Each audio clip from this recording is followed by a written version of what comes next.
When a worker at Red Lobster unloaded a delivery, she discovered an incredibly rare creature.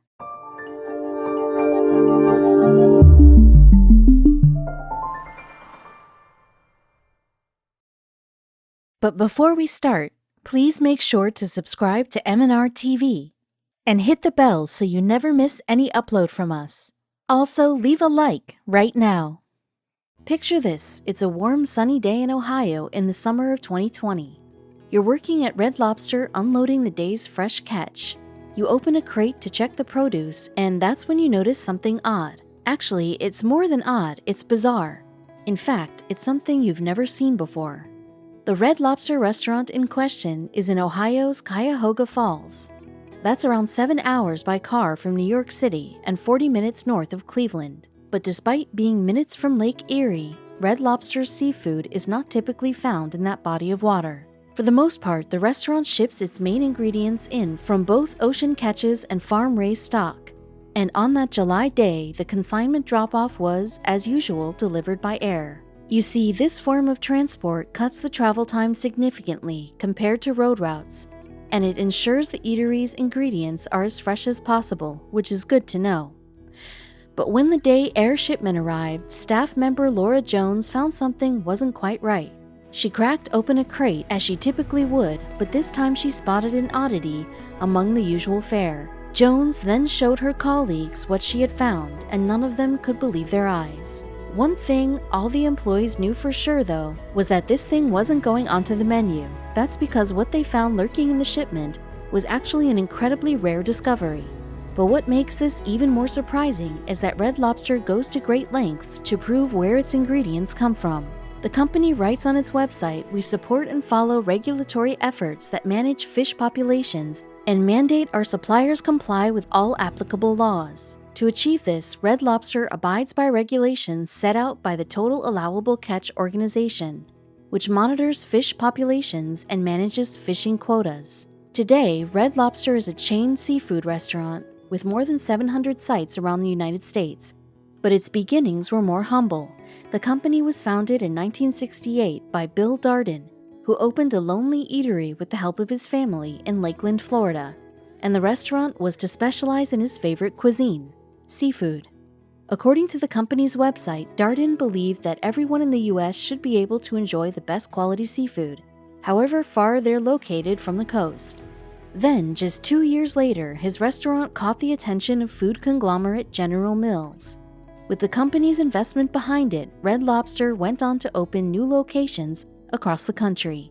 Red Lobster's menu evolved throughout the 70s and proved a hit with the customers nationwide. The restaurant chain's popularity surged at the end of the decade after numerous famous advertising drives. On the back of that success, Red Lobster was able to establish a site in Canada in 1983 and went on to devise themed promotional events, such as the now traditional Valentine's Day Lobster Fest. These days, Red Lobster operates sites in 11 countries, including Qatar, China, Japan, and Ecuador. Its website adds that the company hires 58,000 staff and is the world's biggest seafood restaurant. Not only that, but the firm also has plans to expand further. Yet, despite this global expansion, the seafood restaurant chain claims that it knows where every piece of seafood it has served has come from since its inception in 1968. Red Lobster also says it apparently avoids catching at-risk sea life. The staff at Cuyahoga Falls might disagree with that. Like most restaurants, Red Lobster's range of food covers main courses, appetizers, soups, salads, sides, and dessert. The eatery serves lunch as well as dinner, and it offers an array of party platters, family deals, and kid selections. But as well as the expected aquatic fare, the restaurant chain also throws a few culinary curveballs. For instance, there's a chicken and steak selection with a choice of filet mignon, sirloin, or New York strip steaks. Also on the menu is a Cajun chicken linguine Alfredo, along with a surf and turf option of Maine lobster and sirloin. Sides might come in the form of green beans, baked potato, fries, mash, rice, a Caesar salad, or Cheddar Bay biscuits. Are you feeling hungry yet? Unsurprisingly, a glance at Red Lobster's menu shows that it largely consists of seafood dishes. Appetizers are a choice of lobster and langostino pizza, Parrot Isle jumbo coconut shrimp, langostino lobster, artichoke and seafood dip, white wine and roasted garlic mussels, seafood stuffed mushrooms, and mozzarella cheese sticks. Cheese. Yum. A typical fish dish might consist of salmon caught fresh that day from New Orleans or the Atlantic Ocean. The catfish option, meanwhile, is raised on a farm, and there's plenty of choices for kids too. Golden fried fish, popcorn shrimp, chicken fingers, or macaroni and cheese. If you really want the full Red Lobster experience, though, it's got to be a combo. Take your pick from lobster, shrimp, crab, scallops, clams, salmon, and mussels. But all these options and the company's millions of customers a year puts a huge strain on fish populations, and the survival of certain species is growing concern. As Red Lobster says on its website, traceable, sustainable, responsible, these are more than just words on our menu. It's our promise that all of the seafood we serve is sourced to the highest standards, because as one of the world's largest seafood purchasers, we believe it's our responsibility to protect and preserve our oceans and marine life for generations to come. Red Lobster says that it vets its long-term suppliers around the world in person before entering into a partnership with them. Naturally, this ensures that the company knows exactly where the fish that arrives in its restaurants come from. The chain can also ensure that the delivered produce is of the highest quality.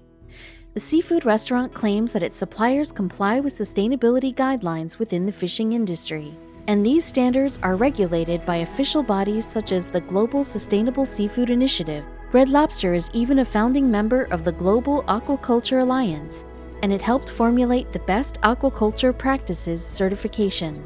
Not only that, but Red Lobster says that the regulations set by the Aquaculture Improvement Projects and its fisheries equivalent are also adhered to in order to keep fish supplies plentiful. So just how did an incredibly rare creature make it to Ohio?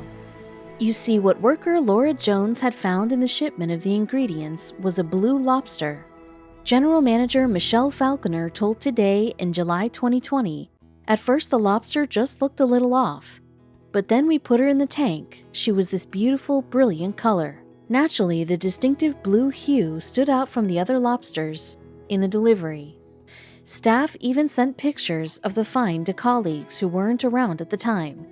Anthony Stein, who was a culinary manager at the Cuyahoga Falls establishment, told NPR that same month, at first, it looked like it was fake. Unbelievable, the lobster that the workers had discovered was of the common American variety. The species is usually a familiar red color, but this one was different.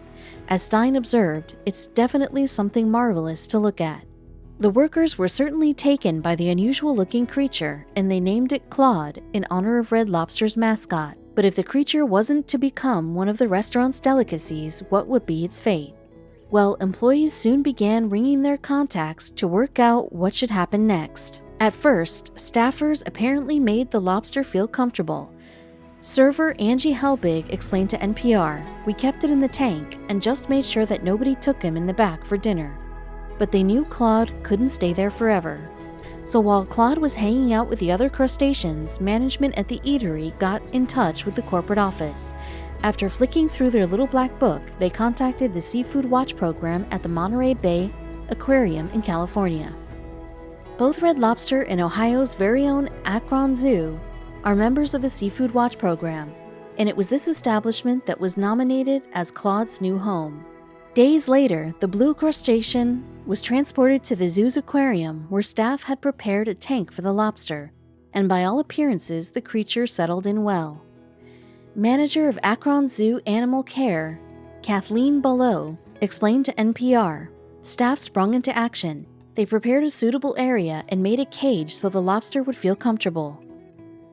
She then drove to Cuyahoga Falls with a coworker and a large cooler filled with cold salt water to collect the zoo's newest addition. And of course, having traveled so far, Claude was in need of a checkup, so vets performed tests on the blue lobster upon its arrival. Below told the publication, "There is a little bit of wear and tear from its journey, but the crustacean was otherwise in good shape.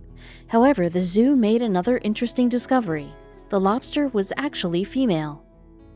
Claudia, as she was renamed to reflect her gender, is truly an incredibly rare find.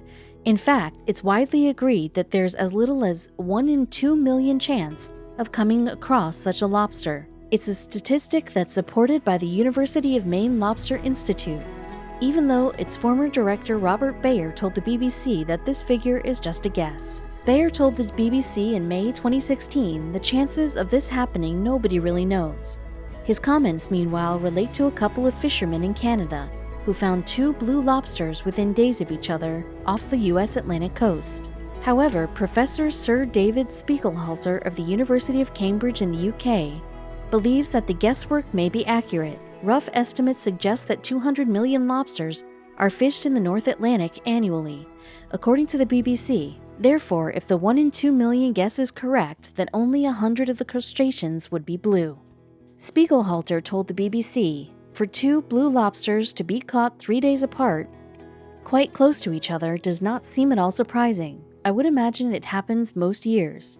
Nevertheless, 1 in every 2 million lobsters is still a pretty long shot, so Akron Zoo is treating its new inhabitant with care. But just what is it that makes a lobster blue? The genetic mutation that creates the abnormality causes increased production of a particular protein, which apparently creates the blue coloring. Charlie Ellis, who works as a research assistant at the National Lobster Hatchery in the UK, described lobster colors to the BBC. He said the American lobster is usually a sort of greeny brown, so anything bright blue would look very odd to a fisherman here. Ellis continued, European lobsters tend to be a duller blue color. The real sort of iridescent blue is still rare here, but the difference is that, to a European fisherman, it will seem less completely out of the ordinary than it would seem to a North American. Regardless of how infrequently they're seen, though, other colored lobsters are even more rare. For instance, the yellow variety makes up around 1 in 30 million of total stocks, according to the Lobster Institute, and the albino lobster is an even rarer find. The BBC added that chances of discovering one of those is around 1 in 100 million. Bayer went on, whatever the odds of catching different colored lobsters, there's no denying that bright blue ones are truly beautiful creatures. They might not be the most unusual, but they are undoubtedly the best to look at. Indeed, it is the hope of Akron Zoo that Claudia will eventually make it into a display for the public. Vincent Jeffries is Akron Zoo's Director of Marketing and Public Relations. He told Today, shortly after we introduced Claudia to her aquarium, she started moving rocks around to create her own cave. That was a good sign. It means she's doing well. However, she must shed her shell in the fall in order to continue growing. Claudia is actually in isolation at the time of writing. It's Akron's policy to quarantine new arrivals for around 3 months due to safety. Eventually, she will be housed alongside other lobsters, although she will have her own tank due to her variety's preference for a cold water habit. Akron is also reportedly offering limited numbers of sponsorship packages to raise funds for the lobster's care. For $50, fans will receive an adoption certificate, a picture of Claudia, a lobster plushie, in blue of course, and a list of facts about the creature. The donation will pay for medical bills, food, and care for her habitat. Of course, rare sea creatures are typically found much closer to the ocean. When a 600-pound beast was swept in by the tide, the staff at the Coal Oil Point Reserve in California couldn't miss it. At first, the team thought they knew the species of the giant critter, but a closer look led them to realize that they'd gotten things all wrong. And, rather unsettlingly, the experts also had no idea what this monstrous animal actually was. Considering how large the animal on the beach appeared to be, the Coal Point experts quickly determined they'd found an ocean sunfish, and the species seemed right at first. For starters, the ocean sunfish is one of the weightiest species of bony fish on Earth, with some examples able to reach in excess of a whopping 2,200 pounds. The ocean sunfish can be so large, in fact, that its height may even match its length. These astonishing beasts therefore stand in stark contrast to the sleek, slim fish we tend to imagine darting through rivers and oceans. And while the size and thickness of an adult sunfish's skin keep them safe from many oceanic predators, they are nevertheless at risk of being eaten by sharks, orcas, and sea lions. Then there are those ocean sunfish that wash up on the shores of beaches, often perplexing the people who eventually find their massive bodies. So the Coal Point Oil Reserve team can be forgiven for thinking that's what they found in 2019. Upon further inspection, though, the specialists realized that they'd actually come across something else, something just as enormous. It's not particularly surprising, however, that there would be such a creature on the Coal Oil Point Reserve in Southern California. After all, the area, which is protected by the University of California to aid in particular pursuits, is home to a slew of unusual fauna. The land itself is important too, and it's one of the final illustrations of a coastal strand environment. Untouched dunes pile up along the coastline of the Coal Oil Point Reserve, and these play host to some noteworthy forms of plant life. The ecosystems that have developed here are also delicately balanced, although they're certainly sufficient for the dune beetle and the western snowy plover, both of which can be seen near the sandy mounds. The Coal Oil Point Natural Reserve additionally encompasses the Devereaux Slough, which presents as a tidal lagoon during the colder parts of the year. In the summertime, though, much of the moisture evaporates and the area instead becomes defined by salt flats and saline ponds, and such changes create a one-of-a-kind habitat for the creatures that end up here. This is also the case with the reserve's grasslands and its stretches covered in coastal shrub, a community of plants native to California. In total, the Coal Oil Point Reserve is known to host more than 1,000 different species of animals and plants, yet experts believe that they've yet to reveal every single creature that dwells upon the expanse of protected land. And it's fortunate that the area is safeguarded too, as many of the examples of flora and fauna here face habitat disintegration elsewhere. Plus, the Coal Oil Point Reserve borders the Pacific Ocean, which means that there are plenty more noteworthy animals swimming in the nearby depths. Indeed, an intern who worked on the reserve happened upon one of these very critters in February 2019. From far away, though, the creature would have looked like a massive gray blob. And in a UC Santa Barbara press release, conservation specialist Jessica Nielsen was quoted as saying that the intern's discovery had initially shocked her. Unlike most other animals that appear on sandy coastlines, you see, the creature had strange features. Of the find, Nielsen added, "This is certainly the most remarkable organism I have seen wash up on the beach in my 4 years at the reserve." In fact, it appears that evolutionary biologist Thomas Turner felt much the same way when he saw the gigantic creature in the sand. First, he caught a glimpse of the beast in images that Nielsen had uploaded to the Coal Oil Point Reserve's Facebook account. Then he raced to the shoreline with his wife and child so that he could see the bizarre discovery for himself. Speaking to CNN in February 2019, Turner said, "It's the most unusual fish you've ever seen. It has no tail. All of its teeth are fused, so it doesn't have any teeth. It's just got this big round opening for a mouth. On top of that, the creature was enormous. In fact, 6-foot-tall Turner stood with his arms outstretched to show just how large it was.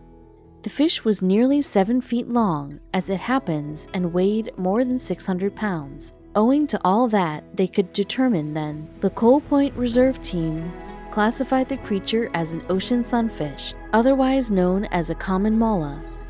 Then the staff posted photos of the animal to a website called iNaturalist to allow other experts to weigh in.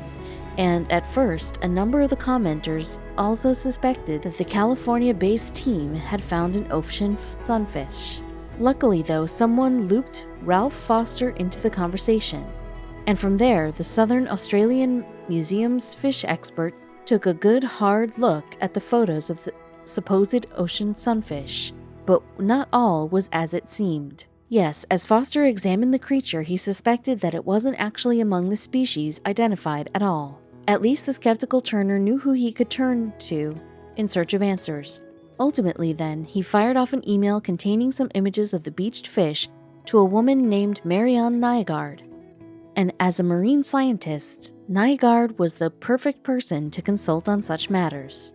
But the images initially did little to move Nygaard, she recalled to CNN. The pictures weren't very clear. I was reluctant to settle on an identification because it was so far out of range. So she and Foster reached out to the Coal Oil Point Reserve team. If they could send over better photos, then the duo could be in a better position to draw conclusions. Fortunately, Nielsen and Turner heeded Nygaard and Foster's call.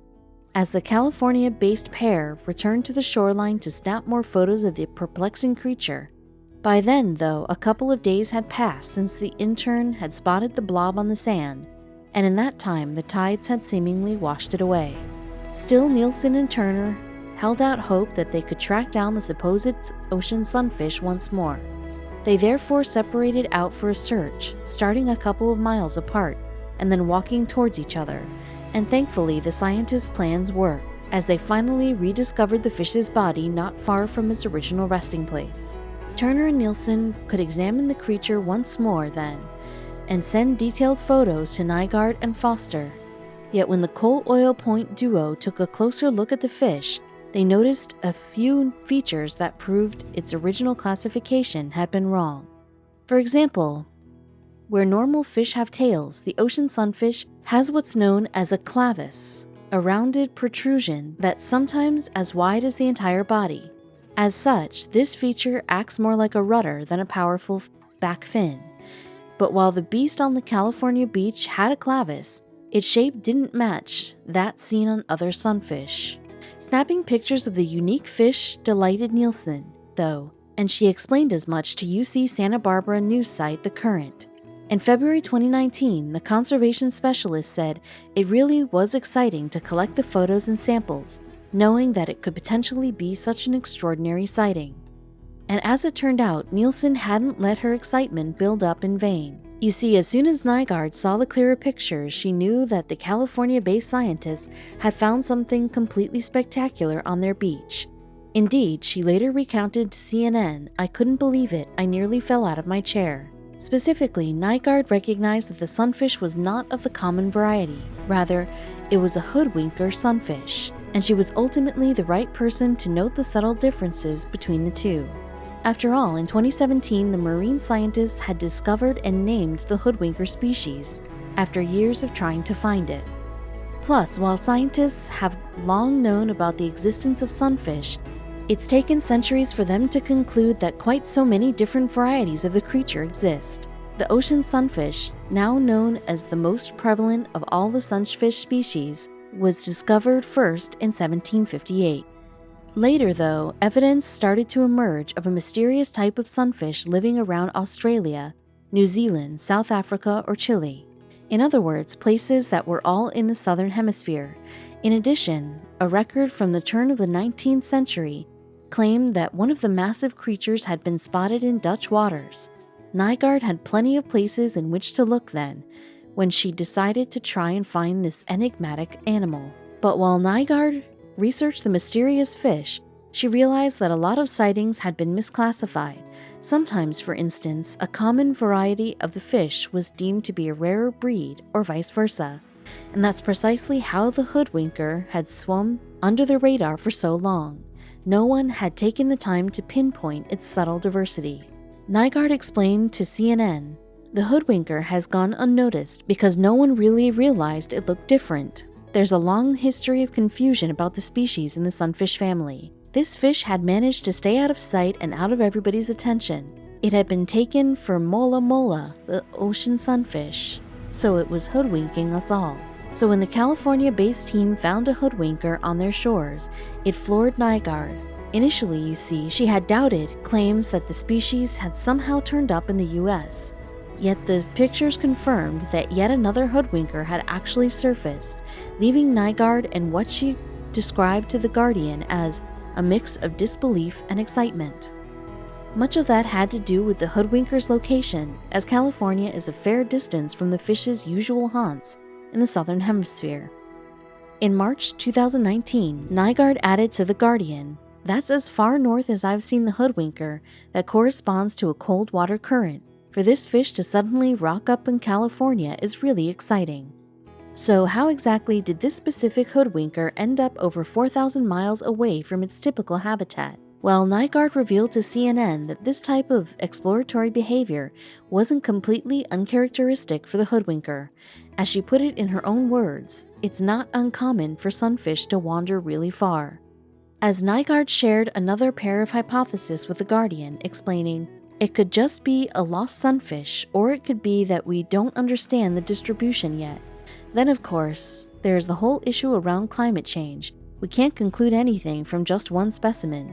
But, of course, it is the question. Luckily, there's something that will potentially answer Nygaard's lingering questions. DNA. After the beached fish's discovery, scientists from UC Santa Barbara gathered around to take samples of its genetic information. And if a match is established between the California beast and a New Zealand hoodwinker, then this would prove that the Coal Oil Point Reserve example had somehow branched off from its southern hemisphere counterparts. Even if this turns out to be the case, though, there would still be other questions to answer. Nygaard explained further to CNN, saying, "We know the hoodwinker has the temperate distribution around here and off the coast of Chile. But then how did it cross the equator and turn up by you guys? It's intriguing. What made this fish cross the equator?" In the meantime, everyone involved with the discovery of the California hoodwinker was seemingly pleased to be a part of such a momentous find. Nielsen told The Current, Mola tecta, the hoodwinker, was just recently discovered, so there's still so much to learn about the species. I'm so glad that we could help these researchers make the final definitive ID. For fish scientist Foster, on the other hand, euphoria had kicked in long before the positive identification of the hoodwinker, as he explained to CNN, to discover that it may be the first record in all of the Americas and only the second Northern Hemisphere record for the species. Then I got very excited. Regardless, it will take time to determine if the California hoodwinker has ties to those in the Southern Hemisphere. And as it happens, a very interesting individual will carry out the DNA tests. Geneticist Dr.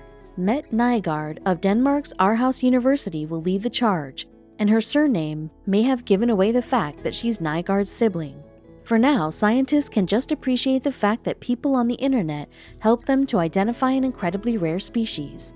And the Coal Oil Point Reserve's director, Chris Sandoval, certainly gave others credit when talking to The Current. He said, without attentive eyes, camera phones, and social media, the Australian ichthyologists would have never learned that this fish had just been seen for the first time in the Northern Hemisphere. Sandoval also implied that this method of sharing and spreading scientific theory would be a thing of the future. Right now, of course, it's still a relatively new concept. He explained, this type of crowdsourced science is helping biologists map species in ways we could not have imagined just a few years ago. Nygaard and Turner celebrated the web for its aid in their triumph, too. Nygaard, for instance, lauded iNaturalist for its bright and helpful community. She told CNN, "We are living in a changing world, and it's important for scientists to get input from everybody in what they see. We can't be out in the field every day all over the world." And then there was Turner, who was quick to point out that even he would have missed the hoodwinker without the assistance of the internet. He said, "I'm a professor, I'm a biologist, but I didn't actually know what was special about this fish. I just posted a picture, and that connected me with the world's experts and the discoverer of the species. Now, he and the other specialists will have to wait and see what the tests say about the rare fish that brought all of them together."